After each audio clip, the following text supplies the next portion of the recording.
2020년 9월 13일 주일 예배를 드리도록 하겠습니다. 다 같이 주께 가까이 찬양하겠습니다.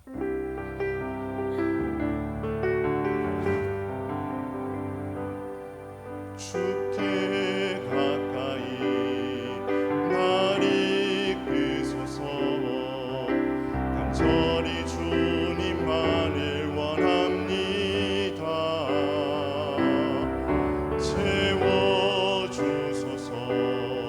주의 사랑을 진정한 찬양 드릴 수 있도록 주께 가까이 날 이끄소서. 간절히 주님만을 원합니다. 채워주소서. 주의 사랑을 진정한 찬양 드릴 수 있도록 목마른 나의 영혼 주를 부르니 나의 맘 만져 주소서. 주님만을 원합니다. 더 원합니다. 나의 맘 만져 주소서.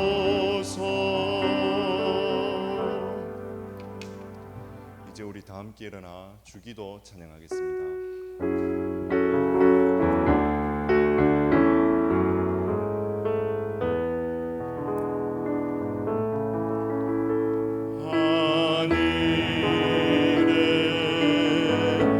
계신 아버지 이름 거룩하사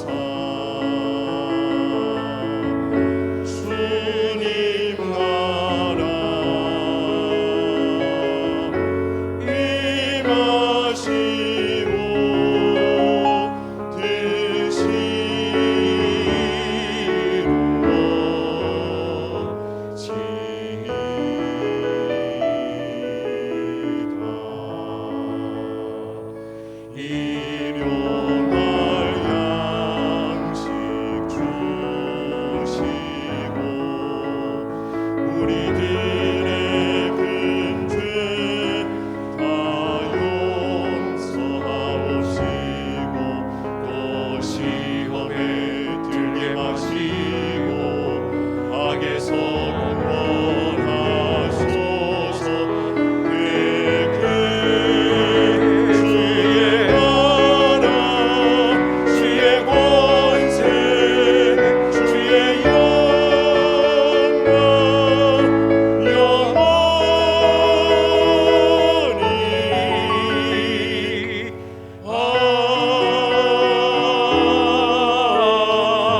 아멘.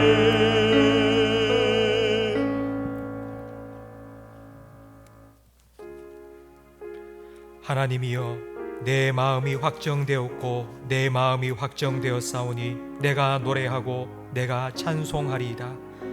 내 영광아 깰지어다. 비파야 수금아 깰지어다. 내가 새벽을 깨우리로다. 주여, 내가 만민 중에서 주께 감사하오며 문나라 중에서 주를 찬송하리이다. 하나님이여, 주는 하늘 위에 높이 들리시며 주의 영광이 온 세계 위에 높아지기를 원하나이다. 아멘. 전능하신 하나님 우리 아버지, 감사합니다.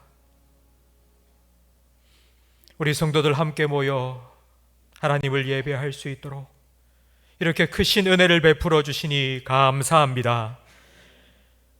주님 부르심을 받고 이 자리에 선 우리 모든 성도들, 하나님 받으시기 합당한 거룩한 산 제물이 될 수 있도록 예수 그리스도 십자가의 보혈로 깨끗하게 씻어주시고 덮어주옵소서.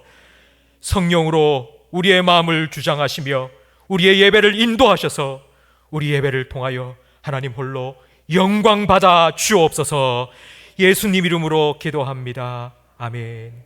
전능하사 천지를 만드신 하나님 아버지를 내가 믿사오며 그 외아들 우리 주 예수 그리스도를 믿사오니 이는 성령으로 잉태하사 동정녀 마리아에게 나시고 본디오 빌라도에게 고난을 받으사 십자가에 못 박혀 죽으시고 장사한 지 사흘 만에 죽은 자 가운데서 다시 살아나시며 하늘에 오르사 전능하신 하나님 우편에 앉아 계시다가 저리로서 산자와 죽은 자를 심판하러 오시리라. 성령을 믿사오며 거룩한 공회와 성도가 서로 교통하는 것과 죄를 사하여 주시는 것과 몸이 다시 사는 것과 영원히 사는 것을 믿사옵나이다. 아멘. 자리에 앉으시기 바랍니다. 찬송가 484장 찬양 드리겠습니다.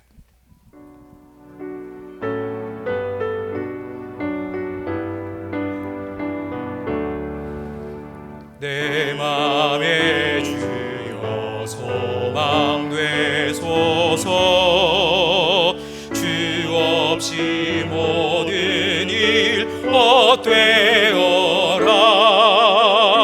밤에나 낮에나 주님 생각 깰 때나 깰 때 함께 하소서. 지혜의 주여 말씀으로서 언제나 내 안에 계십소서. 주는 내 아버지 나는 아들. 주 안에 내가 늘 함께하네. 세상의 영광 안 보여도 언제나 주님은 나의 기억. 주님만 내 맘에 계시오니 영원한 주님 참 귀하셔라. 영원한 주님 내 승리의 주. 하늘의 기쁨을 주옵소서. 어떠한 고난이 닥쳐와도 만유의 주여 소망 되소서. 아멘. 이 시간 함께 기도하실 때에 금방 우리가 찬양드렸던 것처럼 어떠한 고난이 닥쳐와도 우리의 참된 소망이 되신 주님을 나의 마음에 모시고 주님을 거룩하게 높이며 예배하는 예배자로 살아갈 수 있도록 은혜 베풀어 달라고 기도하시고, 오늘 우리는 함께 모여서 예배드리지만 우리 자녀들은 오늘도 온라인으로 예배를 드립니다. 참 한국교회가 힘들어하고 있는 이때에 우리 자녀들이 온전한 복음, 참된 복음, 예수님 바라보며 믿음 안에 더 굳건히 설 수 있는 우리 자녀들이 될 수 있도록 기도해 주시고, 한국교회들이 예배를 재개하고 지금 함께 모여서 예배 드리고 있는데 하나님께서 은혜 베푸셔서 안전하고 은혜로운 예배가 될 수 있도록 우리 자신과 예배를 위하여 통성으로 기도하겠습니다. 하나님 아버지 감사합니다. 온라인 예배를 드리는 중에도 하나님께서 우리 성도들과 늘 임마누엘 하여 주시고 또 이렇게 은혜를 베푸셔서 하나님 예배를 열어주시고 함께 모여서 하나님 앞에 나와 예배할 수 있도록 우리 성도들과 함께 모여 하나님을 찬양하며 예배할 수 있도록 크신 은혜 베풀어 주심을 감사합니다. 주님 부르심을 받고 이 자리에 섰습니다. 우리는 주님 앞에 설 아무 자격이 없지만 주님의 십자가 보혈의 공로 의지하여 이 자리에 나왔습니다. 때를 따라 돕는 은혜를 얻기 위하여 이 자리에 나와사오니 하나님 우리를 거룩하고 정결하게 주님의 십자가 보혈로 씻어주시고 하나님 우리 예배를 기뻐 받아주시며 예배하는 우리 모든 성도들의 심령에 한량없는 풍성한 은혜를 폭포수와 같이 부어 주옵소서. 우리 자녀들은 온라인 온라인으로 예배를 드리고 있습니다. 한국교회가 하나님 고 있는 이때에 우리 자녀들이 하나님을 온전히 바라보게 하시며 온전한 복음을 다시 한번 그들의 마음속에 깊이 새기고 주님 앞에 참된 그리스도인으로 다시 한번 눈들이 세워지는 귀한 은혜를 허락하여 주옵소서. 온라인 예배와 수련회를 통하여서 다시 한번 그들 가운데 하나님 말씀하여 주시고 하나님을 믿고 의지하는 참된 믿음의 사람으로 하나님께서 그들을 거듭나게 해 주시옵소서. 하나님 예배 시간을 주님께 온전히 맡겨드립니다. 성령으로 예배를 주장하여 주시고 하나님 홀로 영광 받아 주옵소서.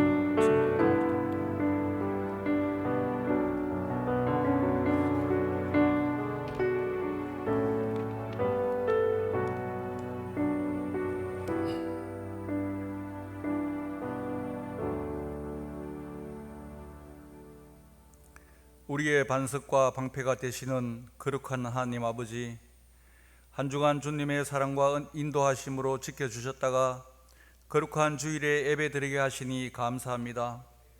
모든 만물의 주관자 되시며 참된 소망이신 하나님, 이 시간 주님을 경배하며 찬양하오니 우리의 예배를 받아 주시옵소서.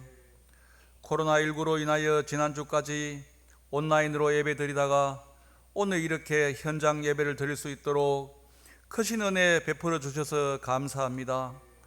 성도들이 한마음으로 신령과 진정으로 예배 드릴 때에 주님 홀로 영광 받아 주시옵소서.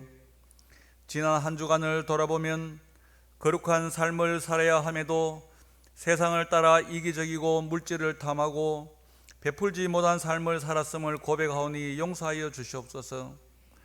모든 약함과 질병을 지고 가셨던 주님, 이날의 고통을 들어주시옵소서. 코로나19 바이러스로 인해 수많은 영혼들이 신음하며 울부짖고 있습니다. 우리 작은 신음에도 귀를 기울이시고 영혼의 고통을 보시는 주님, 전염이 속히 멈춰지게 하시어 온전히 예배 드릴 수 있도록 인도하여 주시옵소서. 저희들을 불쌍히 여겨 이 힘든 환난에서 건져주시고 더욱더 하나님을 두려워하며 하나님 앞에 겸손히 나아갈 수 있도록 인도하여 주시옵소서. 방역과 치료를 위해 수고하며 애쓰는 공직자들과 의료진들을 기억하사 지치지 않고 잘 대처할 수 있도록 그들의 마음과 육신을 지켜주시고 위로하여 주시옵소서. 우리의 목자 되신 하나님, 길 잃고 방황하는 주의 백성들을 기억하시옵소서. 물질적으로 고통을 당하며 영적으로 침체된 성도들을 위로하사 그들이 주님의 이름으로 새 힘을 얻고 소망 가운데 일어나게 하옵소서. 주님만이 참된 소망이며 길이시며 생명이심을 믿습니다. 우리가 현실에 실망하지 않고 주님만을 바라보며 쉬지 않고 기도하고 늘 찬양하며 살아가는 믿음을 허락하여 주시옵소서. 만물의 주인 되신 하나님, 모든 역사가 주님의 손안에 있고 모든 만물이 주님의 뜻 가운데 움직이짐을 믿습니다. 예측할 수 없는 삶의 여정 속에서도 불평과 두려움이 아니라 소망과 믿음의 확신으로 살게 하옵소서. 우리가 내일을 알 수 없지만은 내일을 주관하시는 하나님께서 선한 길로 인도하실 줄 믿습니다. 내일의 두려움이 아니라 감사와 찬양으로 광야의 길을 걷게 하옵소서.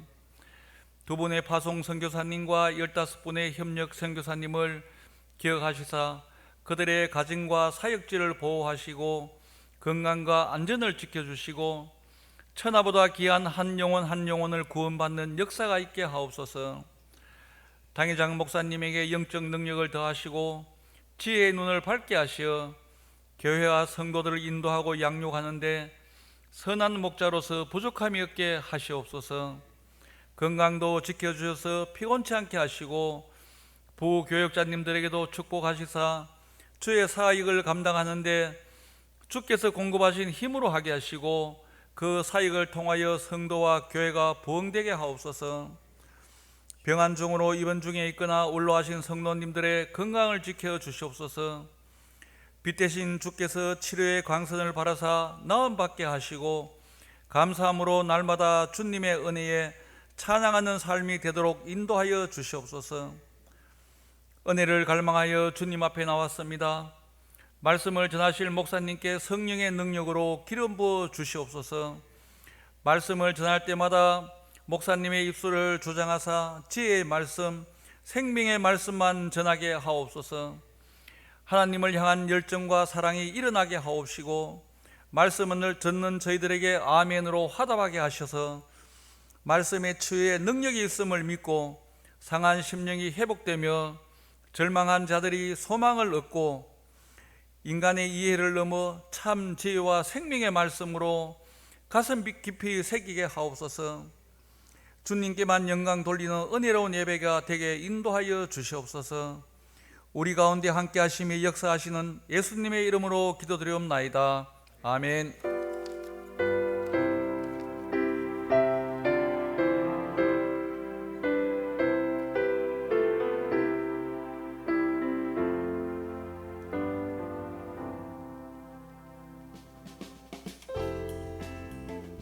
사람을 살리고 키우고 고치는 침산제일교회 9월 둘째 주 교회 소식을 전해드리겠습니다.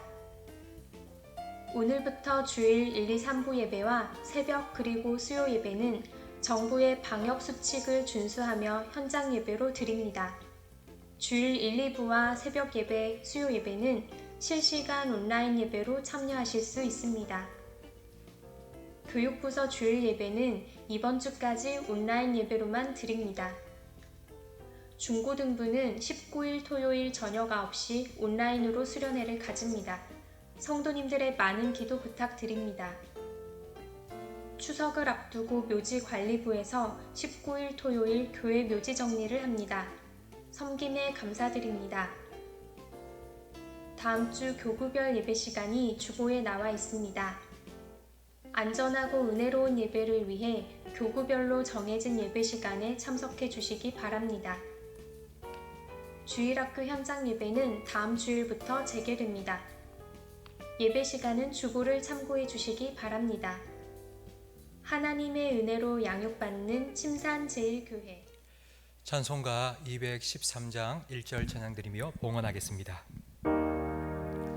나의 생명 드리니 주여 받아 주셔서 세상 살아갈 동안 찬송하게 하소서.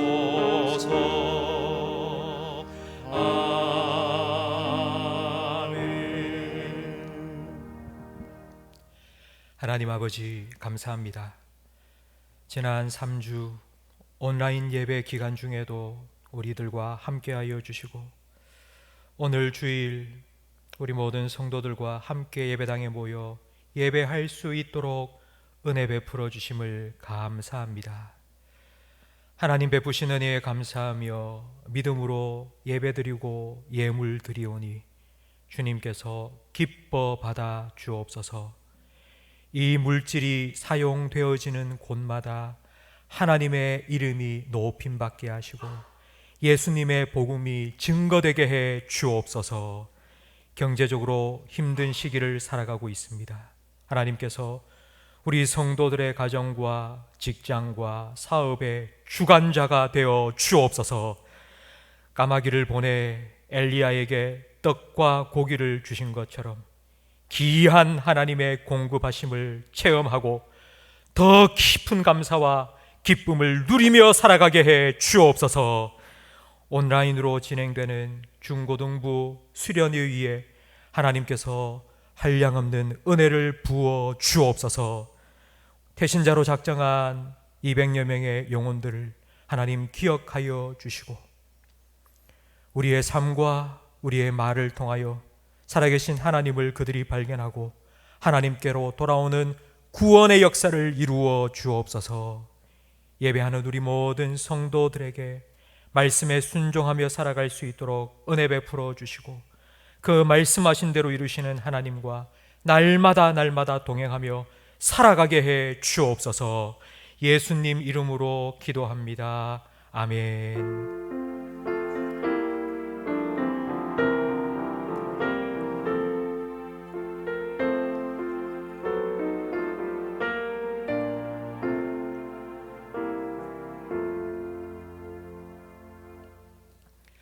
베드로전서 3장 말씀입니다. 신약성경 380면입니다. 지난주하고 본문 말씀이 똑같습니다. 베드로전서 3장 13절부터 16절까지 저와 성도님들 한 절씩 번갈아 가면서 읽겠습니다. 또 너희가 열심으로 선을 행하면 누가 너희를 해하리요? 그러나 의를 위하여 고난을 받으면 복 있는 자니 그들이 두려워하는 것을 두려워하지 말며 근심하지 말고 너희 마음에 그리스도를 주로 삼아 거룩하게 하고 너희 속에 있는 소망에 관한 이유를 묻는 자에게는 대답할 것을 항상 준비하되 온유와 두려움으로 하고 선한 양심을 가지라. 이는 그리스도 안에 있는 너희의 선행을 욕하는 자들로 그 비방하는 일에 부끄러움을 당하게 하려 함이라. 아멘. 말씀을 듣기 전에 우리 함께 찬양하고 말씀을 듣도록 하겠습니다. 소망, 하나님의 소망이 당신의 삶에 가득하기를 축복하는 마음으로 우리 함께 찬양 드리겠습니다.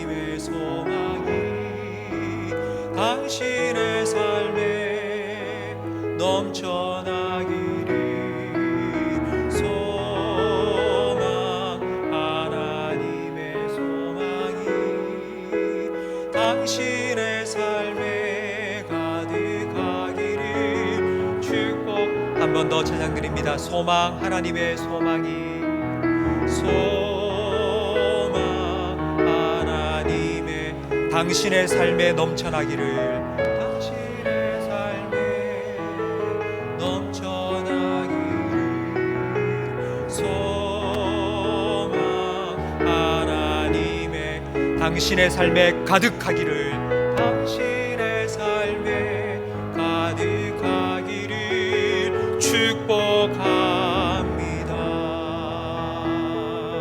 아멘.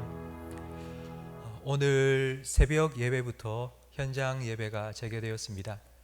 온라인 예배를 드리는 기간 중에도 저는 새벽 예배 시간에 맞추어서 저 혼자 목양실에 와서 영상으로 예배드리고 또 6시에 매일 만나보고 말씀 묵상하고 기도하다가 그렇게 집에 들어갑니다. 오늘 새벽에 늘 뭐 하는 시간에 그 시간에 일어나면 되는데 오늘 새벽에는 제가 잠을 한 서너 번 정도 깬 것 같습니다. 잠을 설쳤습니다. 소풍을 앞둔 꼬마 아이처럼 다시 현장 예배 재개하고 예배 드린다는 그런 마음에 설레었는지 깨보니 2시, 또 2시 반, 3시, 3시 반 한 몇 번을 깬 것 같습니다. 지난주 제가 예배를 마치면서 온라인 예배를 마치면서 우리 성도님들께 다음 주일날에는 꼭 함께 모여서 예배할 수 있도록 기도해 주십시오 부탁을 드렸는데 여러분 다 들으셨죠? 성도님들 우리 기도에 하나님께서 응답해 주셨습니다. 얼마나 감사한지 모릅니다. 우리 하나님께 감사와 영광의 박수 올려드리겠습니다. 그리고 함께 기도해 주신 우리 모든 성도님들께 다시 한번 진심으로 감사드립니다. 우리 지난주 온라인 예배를 통해서 말씀을 전할 때에 세상 속의 그리스도인, 이렇게 힘든 시기지만 그래도 하나님께서 우리에게 맡기신, 예수님께서 우리에게 부탁하신 지상명령, 땅끝까지 이르러 내 증인되라 하신 그 명령 순종해야 된다 말씀을 드렸고, 어떻게 순종할까에 대해서 함께 살펴보았습니다. 고난 중에서도 예수님을 내 마음의 주로 모시고 그분을 거룩하게 예배하며 살아가는 우리의 모습, 바로 그것이 말이 아니라 우리의 삶으로 예수님을 전하는 전도라고 말씀을 드렸죠. 이런 우리의 삶, 고난 중에서도 의연하게 지내는 우리의 모습을 보면 세상 사람들은 의아해합니다. 도대체 저 사람들은 뭐지? 이렇게 힘든데 저 사람들은 뭐가 있길래, 뭐 믿는 구석이 있길래 저렇게 살지 하고, 오늘 15절 하반절 말씀에 우리 안에 있는 소망에 관한 이유를 묻습니다. 성도 여러분, 사람들은 소망에 관한 이유를 묻습니다. 저는 지난 한 주간 동안 이 소망에 관한 이유를 묻는다, 이 말, 이게 잘 이해가 안 돼서 정말 오랫동안 기도하면서 고민했습니다. 왜 하필이면 소망에 관한 이유일까? 그 이유는 소망이 없기 때문입니다. 사람을 보고 세상을 보면 소망이 없습니다. 세상은 절망입니다. 그래서 사람들이 지금 얻고자 하는 것, 사람들이 필요로 하는 것, 그게 소망이기 때문입니다. 인생의 가장 중요한 질문이 무엇이겠습니까? 우리는 이렇게 생각합니다. 인생 사는데 어떻게 하면 성공할까? 어떻게 하면 행복하게 살까? 여러분, 이게 인생의 가장 중요한 질문이라고 생각하는데 그렇지 않습니다. 여러분, 누군가가 어떻게 하면 성공합니까? 어떻게 하면 행복하게 살 수 있습니까? 라고 질문을 했는데 거기에 대해서 답을 해준다고 한번 생각해 보십시오. 나는 이렇게 성공했어요. 여러분, 그런 말 많이 들으셨죠? 나는 이렇게 성공했다고. 성공 사례를 얘기해 주는 거 많이 들으셨잖아요. 그리고 나는 이렇게 행복하게 살고 있어요. 나는 정말 행복해요. 그런 말 들으시잖아요. 여러분, 그런 말 들으실 때 여러분 마음 어떠세요? 이야, 나도 성공할 수 있겠다.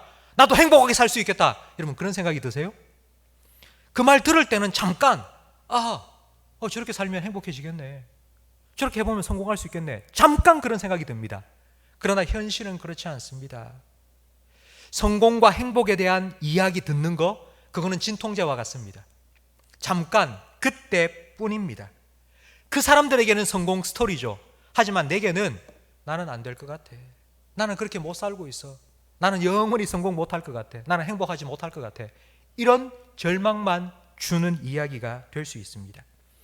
인생의 근본적인 질문, 여러분, 인생의 근본적인 질문은 어떻게 하면 성공적으로 살 수 있고 어떻게 하면 행복하게 사느냐가 아니라 왜 사느냐입니다. 삶의 이유에 관한 질문입니다. 성공도 행복도 실패도 고통도 그 이유를 아는 것이 중요합니다. 만약 그렇지 않다면 성공했는데 성공해도 허무한 겁니다. 돈을 몇 수십억 벌었습니다. 엄청나게 돈이 많습니다. 그런데도 허무합니다. 힘들고 고생스럽게 살아가면 나 이렇게 힘든 삶 살 이유가 없다 하고 스스로 포기해 버리기도 합니다. 유대인으로서 의사였다가 아우슈비츠 수용소에 수감되었다가 살아나온 빅터 프랭클이라는 분이 있습니다. 그분이 쓴 책 죽음의 수용소에서라는 책이 있습니다. 근데 그 책에 아우슈비츠 수용소가 어느 날 한 사건으로 해서 분위기가 완전히 확 바뀌었다는 겁니다. 뭐 때문인가 하니 함께 수감된 유대인 중에 한 사람이 꿈을 꾸었습니다.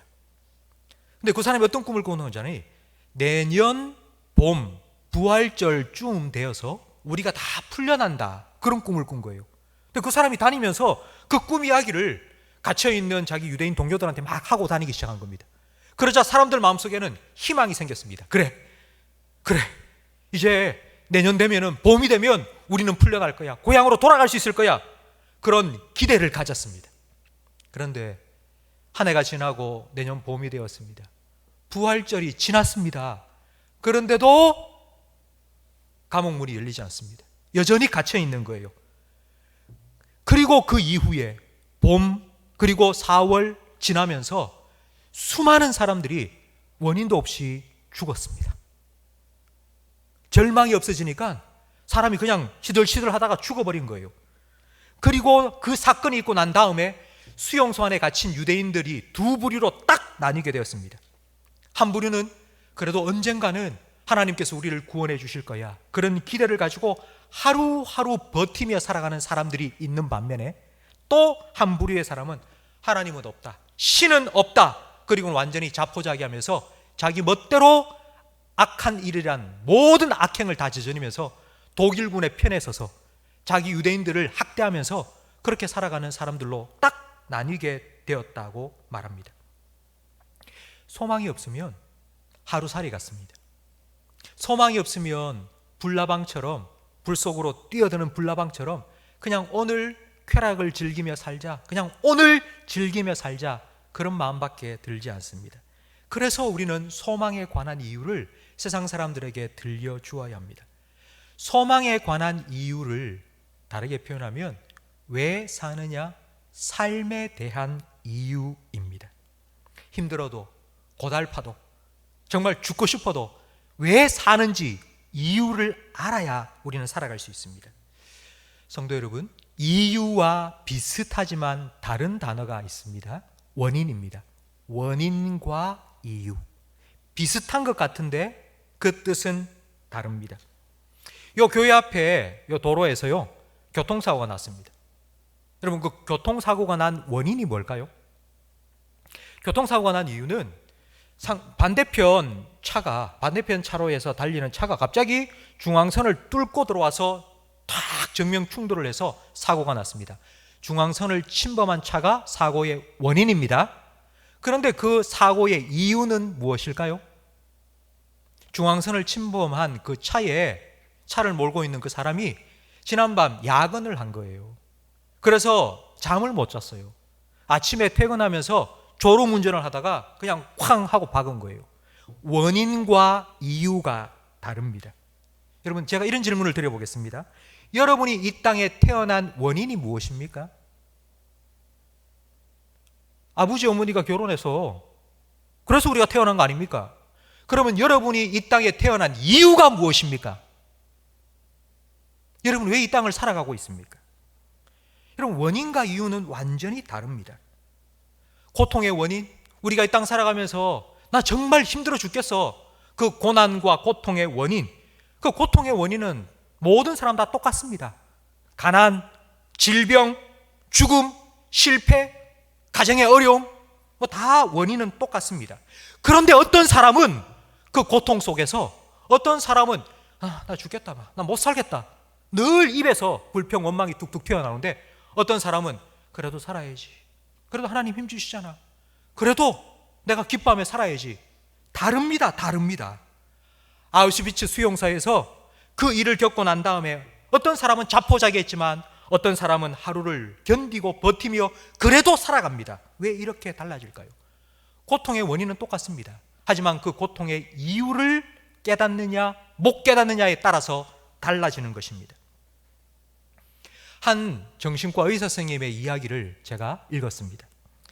2년 전 세상을 먼저 떠난 아내 때문에 이 아저씨가 그 중년의 신사분이 너무너무 우울증에 시달려서 계속해서 정신과에 찾아와서 상담을 받게 된 겁니다. 아무리 상담을 하는데도 그 중년 신사분이 나아지지가 않는 거예요.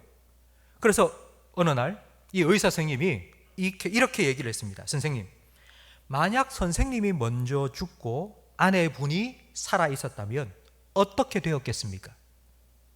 그러자 그 중년 신사가 가만히 생각해 보더니만 지금 제가 겪는 이 고통을 제 아내가 겪어야 될 거 아닙니까? 상상하기도 싫습니다. 그러자 의사 선생님이 이렇게 말합니다. 그것 보세요, 선생님. 부인께서는 그런 고통을 면하신 겁니다. 부인 대신 선생님께서 그 고통을 겪고 계신 것 아닙니까? 라고 말하자 가만히 듣고 있던 그 사람이, 지금까지 몇 달 동안 아무리 치료하고 약 먹고도 우울증이 낫지 않았던 그 사람이 가만히 있다가 갑자기 벌떡 일어나면 큰 절을 하고는 악수를 하고 선생님 감사합니다, 다 나았다고. 그리고는 돌아가고 다시는 오지 않았답니다. 고통은 그것의 의미를 깨닫는 순간 더 이상 고통이 되지 않습니다. 미국에 그레이스라는 한 여자아이가 있었습니다. 근데 그 여자아이가 태어나고 얼마 되지 않아서 그 도시에 천연두 마마가 유행했습니다. 그 도시에 수많은 아이들이 그 천연두 때문에 죽어갔습니다. 그런데 참 감사하게도 이 그레이스라는 아이는 마마의 얼굴이 많이 늙었지만, 곰보가 되었지만 그래도 생명은 건졌습니다. 이제 이 아이가 다른 지방으로 다 가족들이 이사가서 이제 학교를 다니게 되었는데 학교 친구들이 자꾸 그 얽은 얼굴 보고 곰보라고 자꾸 놀리는 거예요. 그래서 하루는 그 아이가 울면서 집에 왔습니다. 엄마, 내 얼굴 왜 이래? 라고 물으니까 엄마가 이렇게 말합니다. 내가 이때가 올 줄 알았지. 그러면서 막 기뻐하는 모습으로 이렇게 말합니다. 야, 네가 어릴 때에 우리 마을에 마마라는 아주 나쁜 손님이 찾아왔었단다. 그 마마라는 손님이 네 친구 다 죽였어. 다 데리고 갔어. 하지만 너는 살려주셨지. 하나님께서 너를 살려주셨다는 그 사실, 그걸 잊지 말라고 하나님께서 네 얼굴에 이 표시를 해주신 거야. 네가 거울을 볼 때마다 하나님께서 나를 살려주셨구나, 이건 하나님의 은혜의 사인이구나, 그걸 알도록 남겨주신 거란다 라고 엄마가 막 기뻐하면서 이제야 이 말을 하게 되었다고 얘기를 해준 겁니다. 그 아이는 그 얘기를 듣고 난 후부터 누가 자기를 놀리잖아요, 공부라고. 그러면은 속으로 픽 웃습니다. 이거 하나님 나한테 주신 사인인데. 고통의 의미를 깨달으니까 더 이상 상처가 되지 않는 거예요. 왜 하나님께서 이것을 내게 허락하셨는지를 깨닫고 나니까 고난을 하나님의 관점으로 보면 그 이유를 깨닫게 되는 것입니다. 성도 여러분, 교회에 오는 이유가 뭘까요? 우리가 하나님을 믿는 이유가 뭘까요? 우리는 전도하면서 이렇게 말하죠. 교회에 오면 문제 해결 받는다고. 여러분 과연 그렇습니까? 여러분 교회에 와서 여러분의 문제 다 해결 받으셨어요? 안 그렇잖아요. 아직 여러분 문제 많잖아요. 힘든 일 많이 있잖아요. 교회에 와서 문제 해결 받는 게 아니라 고난의 이유를 하나님께로부터 듣는 것입니다. 그 순간 우리의 삶은 변하는 거예요. 달라지는 거예요. 거기에 매여 사는 것이 아니라 우리의 삶이 한순간 업그레이드가 되는 거예요. 요즘은 동호회 활동을 참 많이 합니다. 대구 침산동 맘스 카페 이런 거 많이 하죠. 동호회 활동도 참 많이 합니다. 카톡도 많이 하고, 카톡방 단체방 만들어서 막 글도 올리고 합니다. 요즘 여러 가지 서로 힘들고 어려운 문제를 함께 가진 사람들, 자녀가 어떤 질병을 가지고 있는 사람들, 함께 카페를 모아서 거기서 정보도 나눕니다. 그런데 거기에 올라오는 글들을 보면 다 이런 내용입니다. 나 요즘 너무 힘들어요. 나 죽겠어요. 내 남편 때문에 너무 힘들어요. 직장 생활 하시는 분들도 직장 동료들끼리 단체 카톡방 만들어서 상사를 막 욕하면서 나 정말 때려치우고 싶어. 당장 사표 쓰고 나 그만둘 거야. 막 이런 얘기 막 올립니다. 다 힘들고 다 괴롭고 다 고통스럽고 다 같이 힘듭니다. 그런데 여러분, 이런 세상 속에 어느 한 사람은요, 그래도 살만하다고, 그래도 난 괜찮다고, 나는 견딜 수 있다고, 나는 하나님 은혜로 살아간다고, 다른 거예요. 왜 그렇게 사느냐고. 나는 죽겠는데 지금. 너는 왜 그렇게 웃으며 사느냐고. 너는 왜 그렇게 괜찮은 듯 살아가냐고. 사람들이 우리에게 묻는다고요. 그게 바로 소망에 관한 이유를 묻는 것입니다. 하루하루를 살아갈 수 있는 힘, 하루하루를 살아갈 수 있도록 은혜 주시는 분이 내게 있기 때문에, 나한테 믿는 구석이 있기 때문에 그분이 하나님이라고 우리가 말해주는 것, 바로 그것이 소망에 관한 이유에 우리가 대답을 주는 것입니다. 성도 여러분, 내가 죽을 병에 걸렸다가 살아나는 것, 우리 자녀가 진짜 사고를 만나서 정말 완전 사경을 헤매다가 다시 살아났다, 사업이 망했는데 다시 회생되었다, 여러분 그것만이 간증이 아니고요, 그냥 하루하루 버티고 견디고 살아가는 것, 그것도 하나님의 은혜가 아니면 우리가 살 수 없는 거예요. 그것도 간증이에요. 내가 한 일 생각하지 말고 하나님께서 내 삶에 어떤 일을 행하셨는지를 기억하고 그 하나님에 대해서 함께 나누는 것, 그것이 바로 간증이라고요. 성도 여러분, 여러분 은혜는 받는 게 아닙니다. 제 말을 잘 들으셔야 됩니다. 오해하지 마시고. 은혜는 받는 게 아니에요. 왜 이런 말을 하느냐? 하나님 은혜 주세요 해가지고 달라고 쪼르고 쫄라서 하나님께 받는 거, 그게 은혜가 아니고요, 하나님은 늘 은혜를 주세요. 여러분 믿으십니까? 하나님은 늘 우리에게 풍성한 은혜를 베푸시는 분이십니다. 그런데 그 은혜를 우리가 깨달아야죠. 달라고 해서 받는 게 은혜가 아니고, 하나님은 늘 은혜를 주시는 분인데 우리가 그 은혜를 깨달을 때에 그걸 우리가 은혜 받았다고 표현하는 것 뿐이에요. 깨달아야죠. 하루하루를 살아가는 게 하나님의 은혜라고, 그걸 깨닫고 내가 이 소망 가지고 살아가고 있다고, 내가 이것 때문에 살아갈 수 있다고, 내 삶의 이유를 소망이 없이 살아가는 사람들한테 가르쳐주고 알려주는 것, 그것이 바로 소망에 관한 이유에 대답하는 것입니다. 15절 말씀에 보면 이 이유에 대해 대답할 것을 항상 준비하라고 말씀합니다. 그런 기회가 여러분에게 찾아올 수 있습니다. 매일매일은 아닐 수 있습니다. 그런데 어느 날 갑자기 옆에 있는 누군가가 찾아와서, 당신 왜 그래요? 나는 진짜 힘들어 죽겠는데. 당신이나 나나 좀 똑같은 상황이잖아요. 당신도 지금 애 때문에 힘들어하고, 남편 때문에 힘들어하고, 가정의 문제 때문에 힘들어하고, 경제적으로 힘들어하고, 당신의 나라 다 똑같은데 왜 나는 이렇게 힘들어 죽겠는데 당신은 괜찮아요? 라고 물을 때에 대답할 게 있어야 될 거 아닙니까? 대답할 것을 준비하라고 우리에게 말씀하고 있습니다. 어떻게 준비해야 되는지 15절 말씀에 보면 이렇게 말씀하고 있습니다. 너희 속에 있는 소망에 관한 이유를 묻는 자에게는 대답할 것을 항상 준비하되 온유와 두려움으로 하라. 온유와 두려움. 이 온유와 두려움은 대답할 내용이 아닙니다. 그렇죠? 온유와 두려움은 내용이 아니에요. 그건 대답하는 자세, 태도입니다. 한 가지 정해진 답이 없어요. 왜냐하면 하나님께서 여러분에게 주시는 은혜가 다양하기 때문에요. 똑같은 대답 하나님께서 이거 정답이다 주시지 않아요. 우리의 믿음의 결은 다 다르기 때문입니다. 그러나 우리가 대답할 때의 자세, 태도는 반드시 동일하게 온유와 두려움으로 해야 합니다. 온유, 이 온유라는 건 이런 거예요. 배려하는 마음으로 부드럽게 하는 거예요. 여러분, 먼저 온유한 마음으로 전해야 됩니다. 만약 온유하지 않으면 어떻게 되느냐? 무례합니다. 무례해지면 사람들이 딱 마음을 닫고 귀도 닫아버립니다. 아무리 좋은 말, 아무리 맞는 말 해도 들리지가 않습니다. 그리고 두려움으로 해야 됩니다. 지금 내가 하고 있는 이 말이 저 사람의 생사, 그냥 생사가 아니고 영원한 생명과 죽음을 판가름하는 너무나도 중요한 말씀이기 때문에, 그래서 두려움으로 우리는 전해야 합니다. 성도 여러분, 온유와 두려움으로 내가 가지고 있는 소망, 하나님, 내 삶의 이유, 그것을 전한다는 것은요, 온유와 두려움으로, 이건요 하나님과 세상, 세상과 하나님을 연결시키는 작업입니다.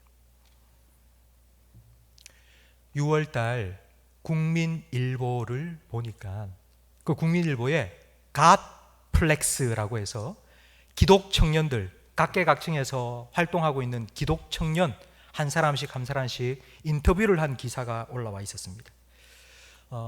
제가 본 기사는 디자인 회사인 매치라는 회사의 장성은 대표의 기사였습니다. 몇 년 전 이 사람은 이제 새로 자기 회사를 차렸는데요. 원래 그 전에 2년 전까지만 해도 어느 회사에 있었는 거 아니 YG 엔터테인먼트라고 들어보셨습니까? YG? 가수들 만들어내는 유명한 회사입니다. 뭐 빅뱅, 뭐 싸이도 거기에서 옛날에 있었고요. 뭐 아무튼 뭐 그런 유명한 회사입니다.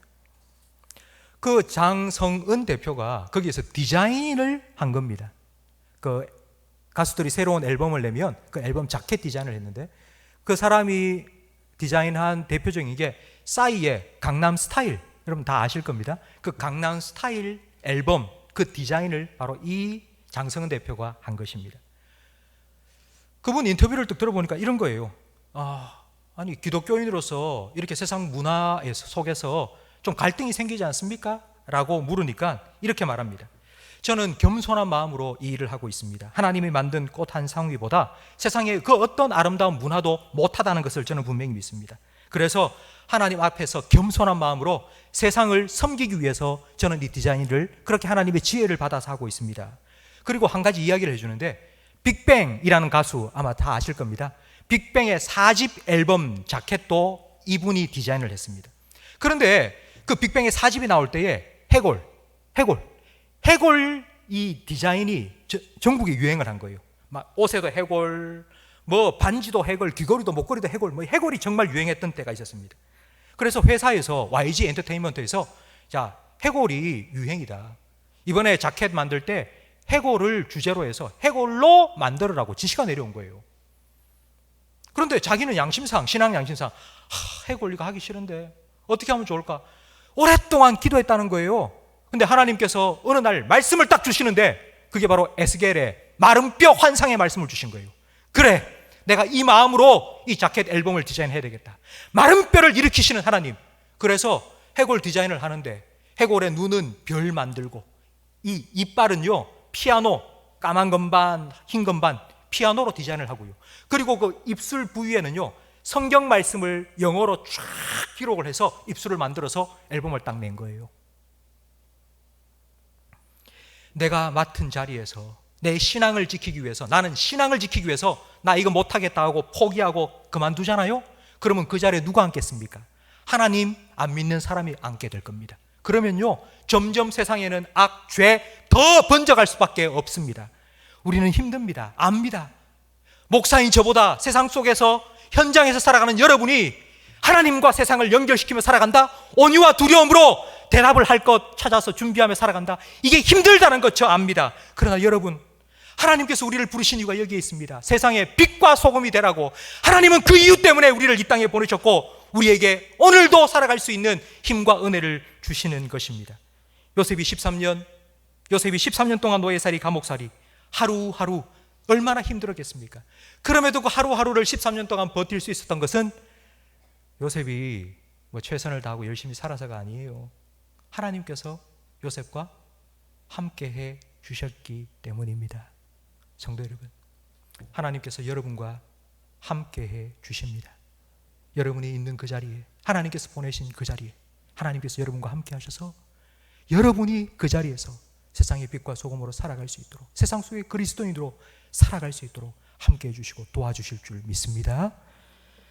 마지막으로 예수님의 지상명령에 순종하기 위해서 16절 말씀해 보니 선한 양심을 가지고 선을 행하라고 우리에게 말씀하고 있습니다.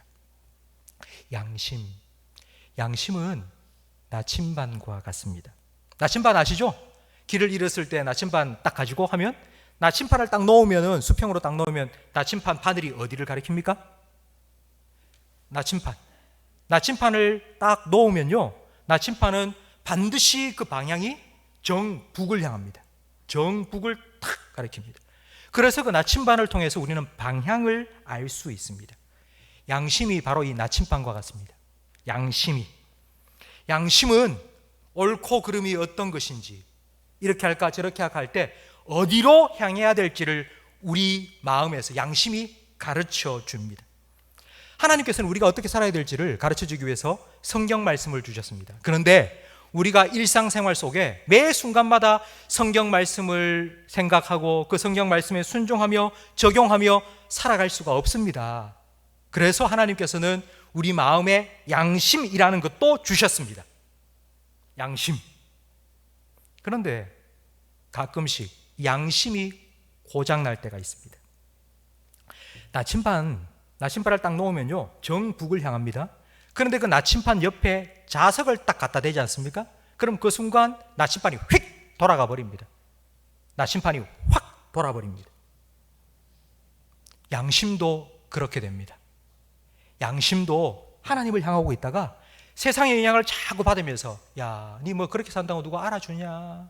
별나게도 산다. 아, 교회 다니는 어느 장로 봐라. 교회 다니는 어느 집사 봐라. 다 똑같아. 너만 별나게 믿지 말고, 야, 그냥 대충 살아. 그런 얘기 계속 들으면서 양심도 점점 무뎌지고 양심이 휙 돌아가 버린 거예요. 이렇게 삐뚤어지고 마비된 양심을 가지고 살기 시작하면서 세상도 완전히 휙 돌아버린 거예요. 왜 요즘 뉴스를 통해서 그런 끔찍한 일들이 자꾸 일어나는 줄 아세요? 양심이 휙 돌아버린 거예요. 양심이 확 돌아버리니까 그 양심을 따라 살아가는 사람들의 손과 발도 다 돌아버린 거예요. 이렇게 마비된 양심을 회복시키기 위해서 예수님께서는 우리 마음속에 성령님을 보내주신 겁니다.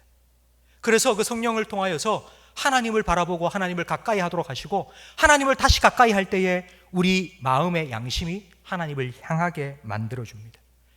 오늘 16절 말씀에 선한 양심을 가져라고 말합니다. 이 말을 좀 더 쉽게 풀이하면, 선한 양심을 가져라, 이 말은요, 하나님을 가까이 하라는 거예요.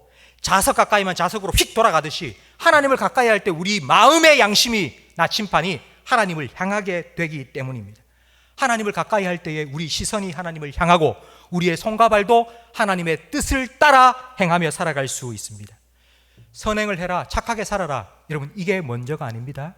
하나님의 마음을 품고 하나님의 말씀에 귀 기울이고 하나님께 시선을 맞추고 살아가는 것, 그것이 먼저입니다.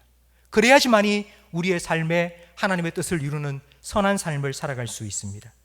성도 여러분, 여러분의 양심의 나침반을 하나님께 맞추시기 바랍니다. 말씀 묵상, 그리고 기도, 매일매일마다 자꾸 세상의 자석에 여러분 마음이, 양심이 휙휙 돌아가도록 놔두지 마시고 하나님의 말씀과 기도로 하나님께 자꾸 맞추셔야 됩니다. 가까이 가셔야 됩니다. 그래야지 안 돌아갑니다. 안 미칩니다. 그래야지 선한 양심을 가질 수 있고 하나님의 뜻을 깨닫고 그 하나님 말씀대로 살아갈 수 있습니다. 고난 중에서도 예수님께서 모든 상황을 통제하시는 주가 되심을 믿으시고 그분을 여러분 마음에 모시고 그분을 거룩하게 예배하며 살아갈 때에 세상 사람들은 이런 우리의 삶의 모습을 보고 야, 넌 왜 그렇게 사니? 라고 우리에게 찾아와서 묻습니다. 그때 우리는 준비한 것 얘기해 줘야죠. 내 삶의 이유, 내 소망의 이유가 하나님 때문이라고. 이런 고통 속에서도 하나님 뜻하신 바가 있다고. 하나님의 은혜가 매일매일 나에게 주어지기 때문에 나는 힘들어도 살 수 있다고, 견디고 버틴다고. 여러분, 바로 이것이 하나님께서 우리를 이 땅에 보내신 이유요, 하나님께서 우리를 이 땅에 살아가게 하신 목적입니다. 내 모습을 보면, 지금 내 모습을 보면 난 그렇게 못 살 것 같죠. 나는 그렇게 대답도 잘 못할 것 같고, 그렇게 선한 양심 가지고 선하게 잘 살아가지 못할 것 같죠? 예, 그럴 수 있습니다. 여러분, 요셉 이야기를 우리가 매일 요즘 말씀을 통해 묵상하고 있는데요, 13년 노예살이, 감옥살이 과연 어떻게 했을까요? 하나님께서 그와 함께 하셨어요. 그래서 그가 형통했어요. 노예로서 사는데도 형통했고요, 감옥에서 사는데도 형통했다고요. 주인이 다 알아볼 정도로, 야, 진짜 너는 하나님 함께 하신다고 알아볼 정도로. 그럼 도대체 그 말의 의미가 뭘까요? 그냥 청소하는데도 설렁설렁 대충 뭐 휙휙 뭐 이렇게 해놓고, 그런데도 하나님께서 그걸 깨끗하게 만들어 주셨다, 그런 뜻일까요? 아니요, 그렇지 않습니다. 하나님이 함께 하신다는 걸 알고요, 그 하나님 앞에서 하루하루 내가 해야 될 일을 최선을 다하며 살았기 때문에 주변에 있는 사람들이 요셉을 보면서 야, 진짜 네가 하나님과 함께 사는구나, 하나님이 너와 함께 할 뿐만 아니라 너도 하나님 앞에서 사는구나 라고 인정받은 거예요. 바로 그와 같은 삶을 살아가는 것, 그것이 바로 세상 속에 그리스도인으로 살아가는 것입니다. 여러분, 그리고 나중에 요셉이 총리의 자리에 오르고 난 후에는 이렇게 말하죠. 이거 하나님께서 하신 거라고. 이거 하나님께서 하신 거라고. 내가 잘나서가 아니고 하나님께서 이렇게 하셨다고. 이 모든 것 다 하나님께서 하신 일이라고. 애굽에서도, 그리고 아버지 앞에서도, 형들 앞에서도 하나님이 이렇게 하셨다고. 성도 여러분, 저는 이것이 하나님이 이렇게 하셨다고, 이것이 여러분의 간증거리가 되기를 주님의 이름으로 축원합니다. 여러분의 삶이 아무리 힘들고 어렵다 할지라도 하나님께서는 반드시 그와 같은 간증거리를 여러분을 위해서 준비해 두고 계심을 믿으시기 바랍니다. 언젠가 지나가고 나면 하나님께서 이렇게 하셨다고. 여러분, 그동안 가시밭의 백합화가 바람에 이리저리 쓰러지고 넘어지면서 가시에 찢겨서 그럴수록 더 짙은 향기를 발하듯이 힘들고 어려운 이 땅 가운데, 이 세상 가운데, 이 시기에 하나님 바라보시고 예수님 바라보시고 예수님 거룩하게 예배하시며 주님께서 우리에게 주시는 소망의 이유를 세상 사람들에게 전하면서 주님을 가까이하며 주님의 말씀에 순종하며 살아가는 삶으로 세상 속에 그리스도인의 사명을 함께, 저와 함께 감당하며 살아가시는 우리 모든 성도들이 되시기를 주님의 이름으로 축복합니다. 오늘 말씀을 생각하시면서 사람을 보며 세상을 볼 때 만족함이 없었네, 우리 함께 찬양 드리겠습니다. 우리 힘차게 손뼉 치시면서 찬양 드리겠습니다. 사람을 보며 세상을 볼 때 만족함이 없었네, 나의 하나님 그분을 뵐 때 나는 만족하였네. 저기 빛나는 태양을 보라, 또 저기 서 있는 산을 보아라. 천지 지으신 우리 여호와 나를 사랑하시니 나의 하나님 한 분만으로 나는 만족하. 동남풍아 불어라, 동남풍아 불어라, 서북풍아 불어라.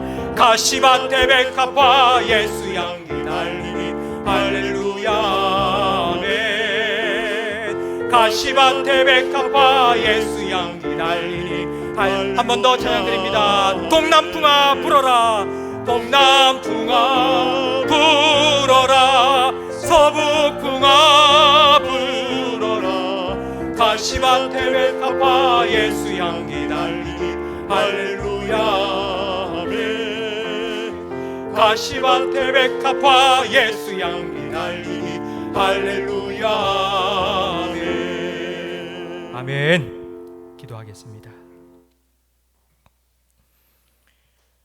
세상 살아가면서 사람들과 비교하며 또 세상살이에 지쳐있는 우리를 다시 소망을 품고 살아갈 수 있도록 참 소망 되신 아버지 앞에 불러주신 것 감사합니다. 하나님, 오늘 이렇게 하나님을 예배한 우리 모든 성도들에게 하나님께서 지혜로운 마음을 허락하여 주옵소서. 매 순간 은혜 베푸시는 하나님, 그 은혜를 깨닫게 하시고 새로운 간증거리들이 우리 모든 성도들의 삶에 날마다 넘쳐나게 해 주옵소서. 삶의 간증을 통해 많은 영혼들이 하나님께로 나와 하나님 허락하신 인생의 참된 의미를 발견하고 허무한 인생이 아니라 복된 인생을 살아갈 수 있도록 세상 속의 그리스도인으로 우리들을 사용하여 주옵소서. 날마다 말씀과 기도로 하나님을 가까이 할 때에 우리의 시선이 하나님을 온전히 향하게 하시고 우리의 손과 발이 하나님을 위하여 하나님 뜻대로 살아갈 수 있도록 인도하여 주옵소서. 세상의 죄악에 물들지 아니하도록 성령으로 우리 모든 성도들의 영혼을, 양심을 지켜 주옵소서.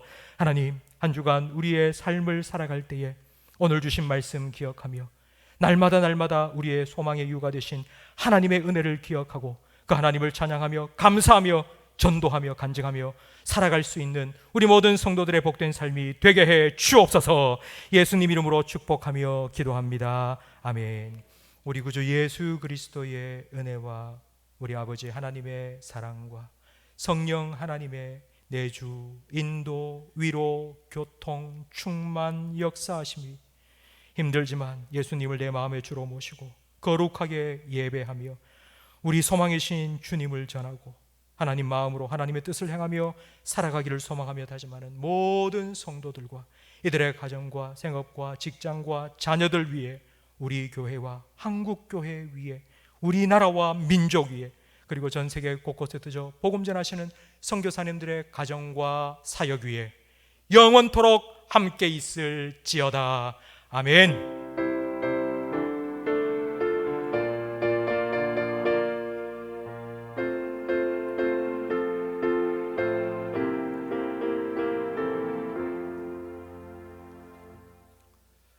오늘 예배에 참석하신 우리 모든 성도님들 주님 이름으로 환영하며 축복합니다.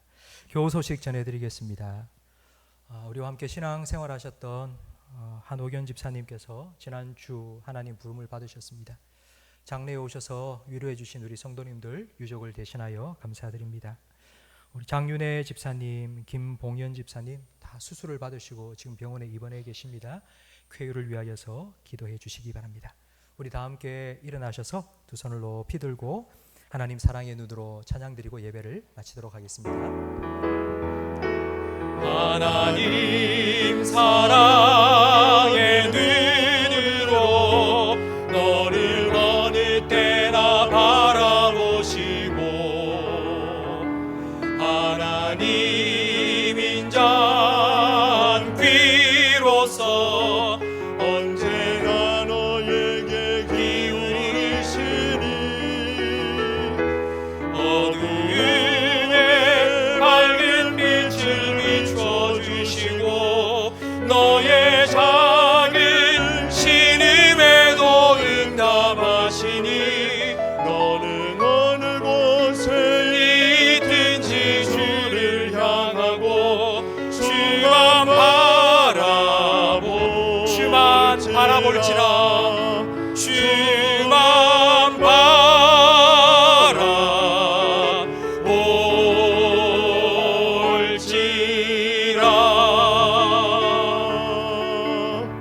한 주간도 주님과 함께 승리하시기 바랍니다.